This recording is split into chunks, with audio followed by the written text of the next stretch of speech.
This week on Supercars Torque, we've got a new TV contract to talk about.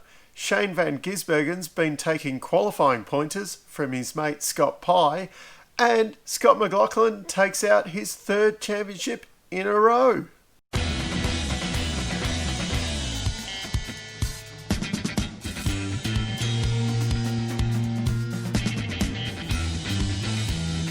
The big news of the week is the new contract has been announced, and surprise, surprise, it's a Channel 7/Foxtel deal, much in the same way as the previous Channel 10 and Foxtel deal. I have heard a lot of people mentioning that this deal is not worth as much as the last one, because the last one was worth $241 million, and this one's only worth $200 million. The difference is the previous one was over 6 years.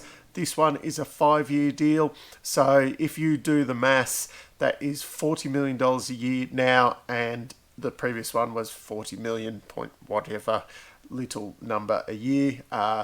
So yeah, it's essentially the same monetary value. The difference is obviously we've had inflation since then, and also then the whole, that big number, the $40 million a year, isn't actually what the TV companies just turn up with a big truck of cash and give that to Supercars, and then Supercars distributes that between the teams. That $40 million a year is Supercars actually has to provide all of the coverage to Channel 7 and Foxtel for that money. 7 and Foxtel don't actually make the coverage, and then there's all weird advertising and things like that involved. But it is still a good thing at the moment, with doom and gloom kind of in the economy and everywhere else, for the series as a whole to sign a new TV contract that is slightly better, in my opinion, than the previous one, and also to have signed a new naming rights sponsor for the series as well. This is good. It's just good news. So there's been a bit of confusion with the deal. Every race and qualifying and practice and everything will be live on Foxtel as it was before, Foxtel and KO Sports. Now, there will still be the same 6 rounds that will be live on Channel 7, plus the 12-hour. That probably isn't going to happen next year because of the whole COVID thing, which is probably going to be a Supercars sprint round at that point. That is, Supercars has got that weekend for the 12-hour. They got to do something with it, so may as well run a Supercars sprint round at Bathurst for that weekend with the television. So I'd imagine there'll be 7 live races on 7 next year. The big difference with this, you'll get your highlights and that on your, Sunday night at 10 o'clock or whatever. Not sure if it's going to be that bad. The difference this time is, though, as well, Channel 7 has digital rights. So on the 7 Plus platform that you can get on your smart TVs and, over the internet stuff, you can actually watch it live on the 7 Plus. Plus, if you do miss the live coverage, you can go and do your catch-up thing like you would with your 7 Plus, or like you can do with your KO, or to a certain extent Foxtel with some of their programming. Whereas previously Channel 10 didn't have any digital rights, so I'd imagine if you missed the highlights on the night or whatever, that was it. So it just means it's a bit easier if they are going to televise it at 10 o'clock at night. I'm not sure on the details, don't quote me on that, but say, like, I know quite often with Formula 1 qualifying and races, I will, instead of watching them live, because most of the time it's at 11 o'clock at night and you can tell by the grey hairs in my beard, I am getting on a bit. I struggle to stay awake that late. So what I'll do is, wait until the next morning and then watch it over my now KO subscription. I can just flick it on the bedroom TV and it's lovely. I stay in bed and watch Formula 1 qualifying and things like that. But yeah, I'll watch it the next morning. So, you'll have that option with 7 this year, that if you miss it live because it's on at a night, especially on a Saturday night, if you're out doing something, I remember those days when we were allowed to go and do things with friends. But, if Captain Dan, lets us have a bit of freedom at some point in the next 17 years from this COVID situation, we will go back to being able to do things on a Saturday out with friends. It does mean on a Sunday morning you can get up and, watch your replay without having to worry about recording it or something like that. So I think that kind of covers off everything with the TV deal. The final co-driver seat for the year has been filled. Dylan O'Keefe is going to be in with Jaime. Interesting pairing, this one. Money's got to be changing hands somewhere, I would have thought. Although, as I said, most people are kind of accounted for. So, yeah, he did run okay in Super 2 this year. I think he's doing some TCR stuff this year. I think he actually went overseas to do some TCR stuff. So, he's probably not a bad steerer if, an international team's kind of getting him to do some stuff. But as in supercar kind of experience, probably wouldn't have been my first pick. As I say, a lot of the time though, but, I'm happy to be proved wrong with some of these young blokes. Some of the old blokes that I do criticise, they don't really prove me wrong that often, unless your name's Fabian Coulthard on the weekend. On the Fabian Coulthard thing though, it has kind of come out that he doesn't have a contract for next year. So who's going to replace him? But it's funny that Fabian's game always seems to lift a bit when there's contract talks. So I've said for a while that, if I was Fabian's employer, I wouldn't sign him to a long term. I'd sign him on a race-by-race contract and you'd get the best performance out of him, it seems. So anyway, just on that note, I'm hearing a lot of rumours that Anton is replacing Fabian. And if Scott goes to IndyCar, Will Davison's going to be the man to lead the team. If Scott stays here, Will Davison will be at Tickford next year.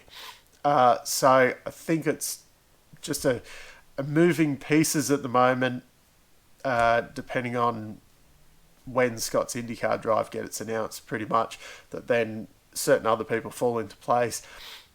And then Fabian is the man at Tickford when Davison goes too, which that I still think that would be a step up for Tickford. And I don't think it's probably any secret which seat is going to be refilled at Tickford there. At the start of the year, I would have said Jack LeBrock was the one moving aside, but he, I'm being proven wrong. Jack, he's still a bit hit and miss, but we have seen a couple of hits at least from him this year, which we definitely didn't see in year 2 while he was at Techno. The GRM Bathurst Wildcard. This is a bit of an interesting one. The Wildcard has been accepted, but Hearn has not been allowed to get a super license. So for those, a super license is basically a license that you have to qualify for that lets you drive a supercar. Aptly named, I suppose.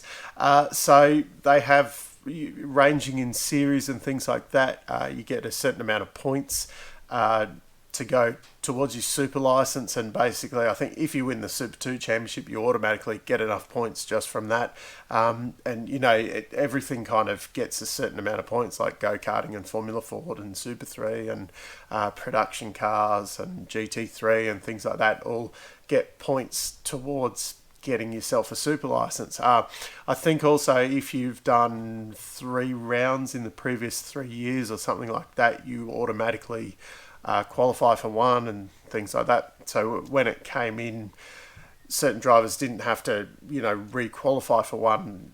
Certain co-drivers and things like that, I suppose, didn't have to then, go back and maybe do some Super 2 races and things, to get that qualification up. So you've got a guy like, say, Steve Owen that's coming in. He'd probably just kind of meet the criteria actually for a super license, but it doesn't mean that he, because the points expire after a certain amount of time as well, I think. So you can't say, oh, well, I won the Super 2 Championship back in 2003 and haven't done anything since. So anyway, young Hearn didn't get enough points, so they had to apply for special dispensation. Now, funnily enough, Brock Feeney had to do the same application for special dispensation, but I think because he won the Super 3 Championship and he's been running up the front of the Super 2 Championship, they're like, yeah, we've seen what you can do in a supercar, we've got a fair bit of confidence that you'll be all right in that car around Bathurst. What with Mr. Hearn, they're saying, we haven't seen you in a supercar. We've only seen you in the Trans Am TA2, I think they're called. We've only seen you in that, and that's not a Motorsport Australia category. That's a AASA category. So you're not on our ladder, basically. So we're going to kind of ignore that you've done all right in this one category that's, over there somewhere that's got nothing to do with supercars. You should have been driving a Super 2 or Super 3 car, and, we could have seen what you could properly do. Gary Rogers is taking it to court now and saying,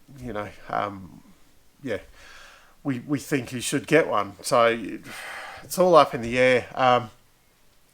We have, there's been some comments from people like, Alex Rossi and James Hinchcliffe, they didn't have to do Super 2 and they got to drive at Bathurst last year. Yeah, they also race in IndyCar. I'm not sure about IndyCar, but Formula One has a very similar system of super license points and things like that. And I think you automatically get a V8 supercar super license if Alex Rossi's driven Formula One. I think he probably is good enough to he's got a bit of experience there, and Hinchcliffe's been around in the IndyCar series for a long time. It's not like they were plucking these guys out of they were no ones in Indy Lights or something like they're both IndyCar winners. One of them winning the Indy 500 and drove a few Formula One races. Not exactly. Well, in the past, Alex Rouleau got dispensation, and he'd done at least one season of Super 2 at that point. So he had a bit of experience, and I think he was put under probation at the start of the year. And at the same time, they were trying to get through. I've forgotten it. He's still kicking around doing nothing in Super 2 at the moment. It'll come the Cavalier Holmes, I think it is, guy. He's still kicking around in Super 2 doing nothing. They did apply to get him a super license at the same point to be Alex Rouleau's teammate there at LDM in that fateful last year where it was a bit of a laughing stock. Anyway, they knocked him back because they couldn't see the potential there. They didn't think he deserved to get a super license. So there has been times in the past where people have been knocked back, even when they had experience and a bit of experience in the Super 2 category, but didn't see that. With this kind of stuff, if it was up to me, I mean, I like the idea of, someone like David Thexton can't come along these days with a big checkbook and just buy himself a drive at Bathurst. But I also think there's a 107% qualifying rule where, you've got to be within 107% of the qualifying, the pole time or whatever. Let these guys, if he's a hazard and if he's doing 2-minute 30 lap times and he's miles off the pace, well, he shouldn't be out there. But if he can get within a certain percentage of the lead guys, well, why not? We've had people in before that have not performed greatly. Rene Gracie. Anyway, it'd be interesting to see what happens, whether they get to race at Bathurst or not. Rick Kelly had a new engine for the weekend. Jaime's going to get his one for Bathurst. And there was a big story about how Todd's going to jump in his plane and fly and pick up the engine so they can install it, and they're building it on the road and all that because we can't go back to Victoria because of the rules in Victoria. So, of course, then there was a big debate about, Todd owning a plane and things like that, and you should be spending money on the team rather than buying a plane. Well, the family's rich. I'm sure, the Webbs have got quite a few toys and things like that as well, and, Betty would have some toys stashed away and things like that. There's other families in the paddock that have got a lot of money too. It's funny. I've never seen the Kellys as really, spoilt rich kids going racing. They might be spoilt rich kids, but you can't say that they don't deserve their seats there. It's not, like Papa Stroll going and buying a Formula One team for his kid to run around in, which, funnily enough, Baby Stroll's been doing pretty good this year. But let's not get into Formula One because, I could talk all day about the craziness in some of the things going on there. Anyway, so the point of what I was trying to get to is that the Kellys have spent to this point this year, they're trying to get some weight out of the engine, and because of the stupid engine rules, and I don't want to get into it, but I would hate to think the money that the Kellys have spent this year, the relatively simple process, it seemed, of turning the Altima into a Mustang, other than the engine, it's just mind-boggling that the effort that's been gone in, and their little YouTube series has really pointed this out, and to me, it's just ridiculous. Like, why do they have to go and spend this money for just nothing? Like, all the cars, essentially, you're trying to find these tiny little gains in the engine that just mean absolutely nothing.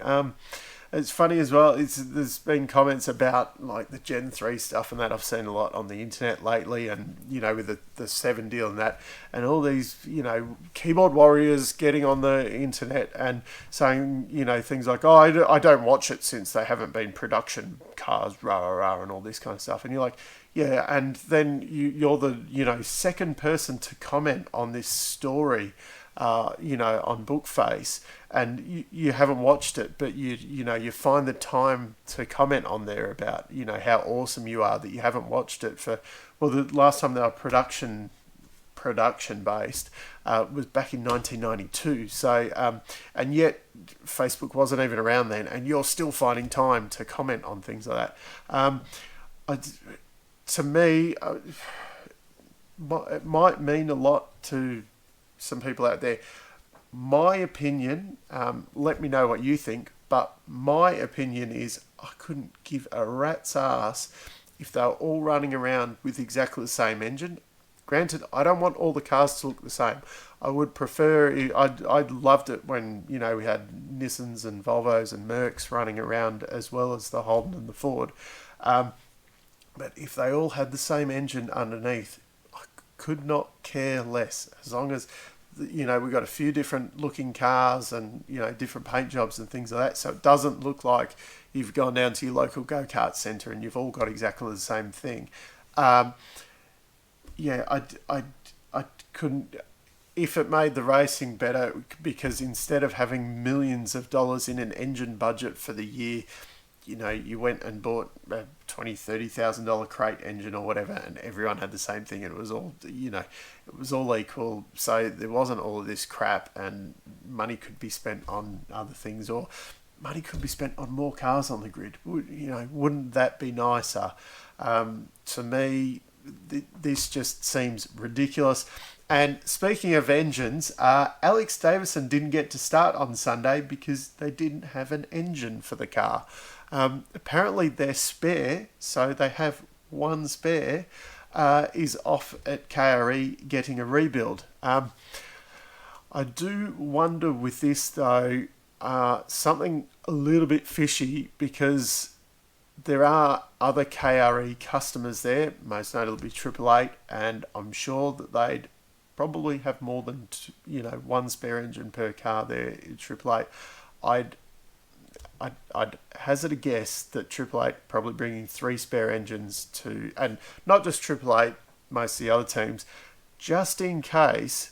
I reckon they'd have 3 spare engines with them at the moment. And if you asked really nicely and had a bit of a check, you could probably, if not buy, or whatever the setup is with the KRE engines, you could pluck that one out of the Triple Eight pool or whatever and put it in your car for the weekend. Or BJR are running the KREs, Matt Stone Racing as well, and I'm trying to remember, I think there's someone else. The Team 18 are running them as well. So and it's not, then the next stop is Bathurst. It's not like we had another race next weekend. I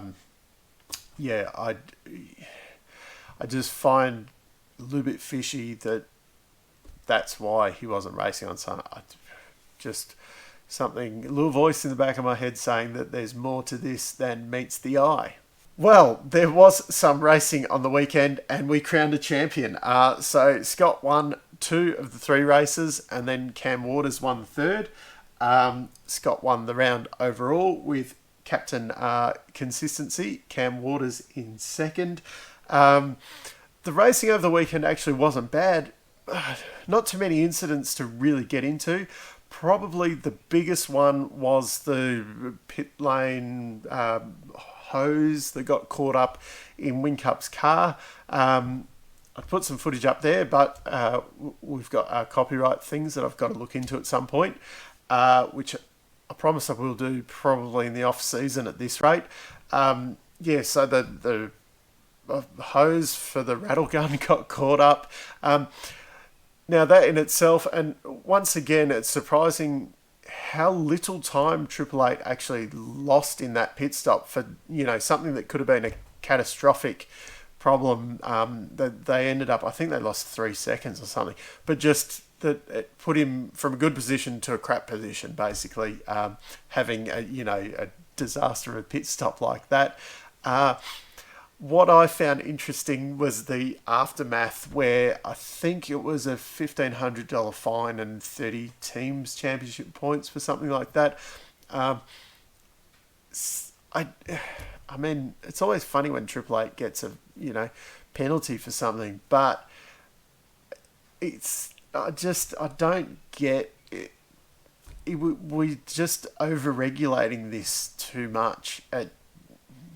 They got penalty enough that they haven't won the championship? It wasn't like they ripped down a refueling rig or something like that because they let the car go too early.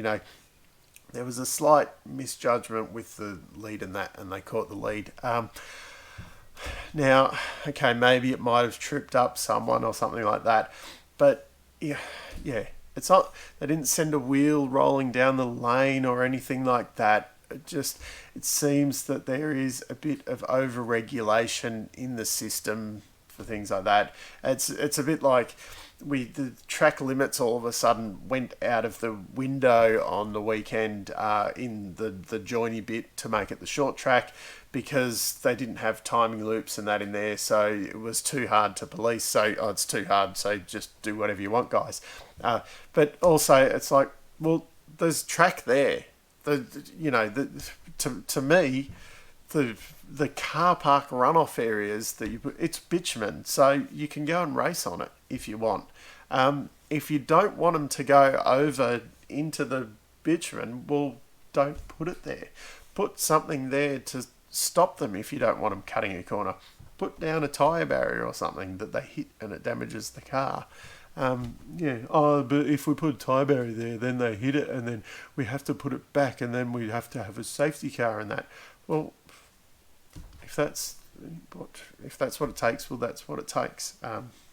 Let's have some damaged cars, and that's my rant about that. Last thing I want to get into was the Shane Van Gisbergen's qualifying.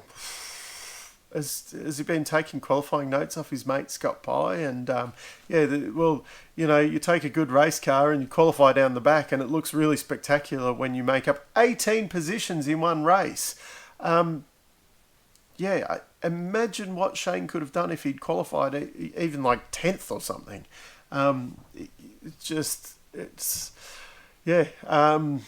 Last week I was struggling to support you, Shane, because you were crashing into everyone for no reason, and now that's, you've got the Triple Eight cars definitely weren't the best cars on the weekend, but you should be, on a bad day you should be qualifying third. I just Shane. Seeing as though Scott is going to IndyCar next year, Shane, can you please, get up the front because we at least want someone to challenge, Wing Cup for the championship. That man will be Will Davison by the looks of things. Anyway, no point in talking about point score because Scott has wrapped it up. Done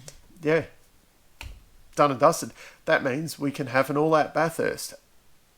That's what I was actually looking forward to. I know Scaife and Crompton, particularly Scaife, seem to be intent on the championship going to Bathurst.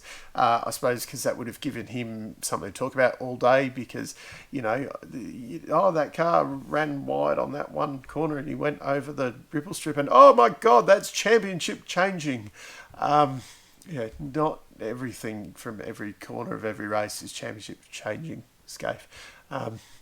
That's all my complaining about Scaife for today because it seems to be getting worse and worse. Anyway, so at least we can see the guys, as Scotty put it, it takes the pressure off his mate Slade Dog at Bathurst because none of the co-drivers have to worry about the championship. So let's hope everybody, we don't have any debris and we can just have a clean race with just a balls out, everyone going for it every lap of the race. The plan is that I will be doing a Bathurst preview, probably split it into 2 episodes over the next 2 weeks pre-Bathurst.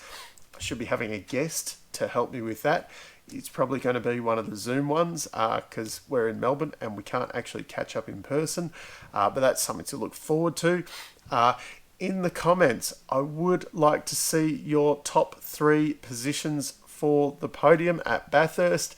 Might do a bit of a summary and see what everyone else is thinking. Might even try and find a little prize or a shout out maybe. We'll see how we go. But something, if anyone can actually guess the podium right, we'll be putting in our predictions as well.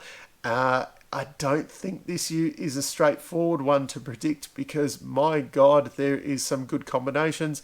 But we'll go through that over the next couple of weeks. Scott McLaughlin is your COVID 2020 champion. And that covers everything for this week, I think. Sorry about the length of the episode. Just seems to be a lot to cover. But until next time, I'll see you later.